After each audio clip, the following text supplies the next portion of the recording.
Let's talk about the rappers for a minute. Can we talk about the rappers for a moment? Let's talk about Tupac Shakur for a moment. Tupac Shakur is a child of the 60s. Tupac Shakur, born out of the spirit of the revolution of the 60s. Tupac Shakur, fire in his bones, huh? Boldness and rebellion in his blood.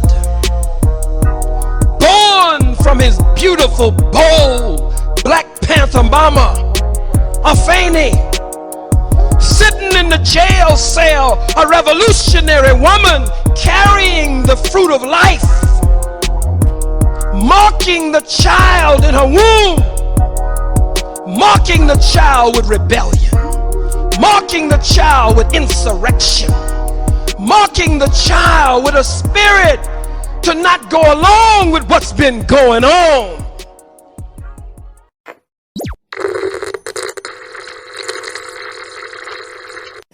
Beat me, young G, with a gift to get. Hey, Dad, nigga, stop fucking around with the piano, nigga. Just drop that shit like this here.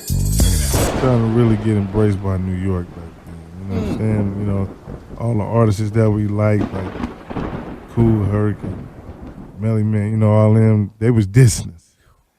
You know, just like everybody. You know, just how young people don't like the old music and young people, you know, and the old people don't like it was just like that back in the days. And then, you know, we had made that New York song. Boy, New York, big city of dreams, and everything in New York ain't always what it seems. Talk to me. And then, you know, but Melly Mel, it was a Melly Mel song. Yeah.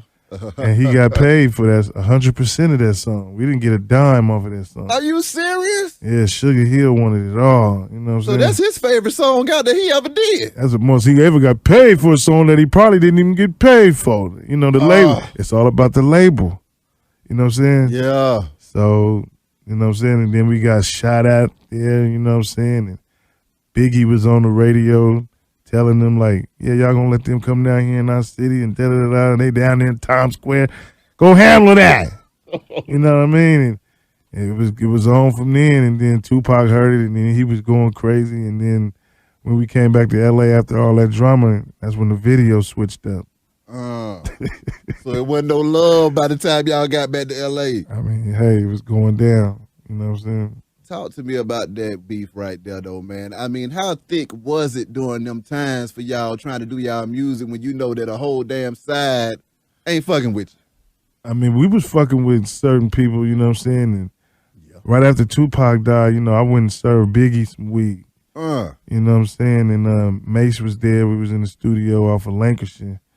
You know what I'm saying? So I went in there and they was working on that song. Girls in the fields, the hoes, you know, one.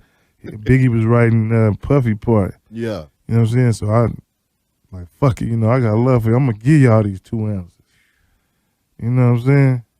So that Cali, though. You motherfucking right. And then, you know, me and Biggie was cool, and we did 2 songs together. I had 2 beats and laid them down on 2-inch. What? 2-inch tapes, you know what I'm saying? Yeah. So I got those, and I never, you know, never released them. Only Gab can do it like this. Yo, YouTube, what up? It's your homie Gab, I'm in the building. And this is MAKAVELI Media. Daz Dillinger did an interview this year with Beehive ATL down in Atlanta, Georgia. And he said some very controversial things in my opinion.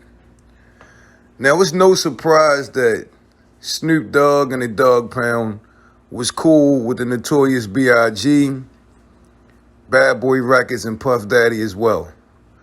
That's no secret there. But the biggest surprise was in this interview, he said that he actually recorded songs with Biggie Smalls after Tupac died. Now, let's take it from the beginning. Daz is a dope producer. He produced a lot of the tracks on Tupac's acclaimed album, All Eyes on Me. One of my personal favorites, Ambition is a Rider. The surprising part is not the fact that Daz was once homeboys with Tupac. You know, considered a friend of Tupac. That he would turn around and do an album or records with Biggie Smalls. That's not the shocking part. The shocking part to me is that Biggie Smalls almost got the Dog Pound killed in New York City. And for those guys to still consider him a friend after that is mind-boggling to me. The story goes that the Dog Pound was in New York City filming the video to the song New York, New York. And Biggie Smalls gets on the radio station and calls for New York to handle that.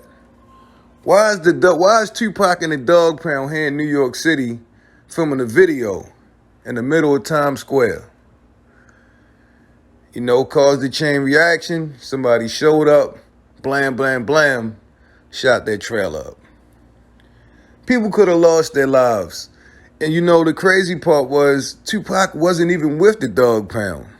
He just put that element in there to excite, you know, New York City and, you know, to cause a reaction. But he could have got his so-called friends killed. And for them to be, you know, so forgiving and you know, to somehow seem to forget that part of the story is just mind-boggling to me. In this interview, Daz also said he had albums or records with several artists, including Nas, that he never put out. He just keeps for, you know, his own personal records. Or he said if somebody came along with the right price, he would release these songs. I just can't help but, you know, think how deep that riff had to be between Tupac and Snoop. You know, Daz alluded for a second in this interview that Tupac went off. You know, he talks about Tupac going off, and they talk about how things basically was never the same between Tupac and Snoop, or should I say Tupac, Snoop, and the Dog Pound. You know, Daz said right after Tupac died, he went and served Biggie some smoke. They was his homeboys.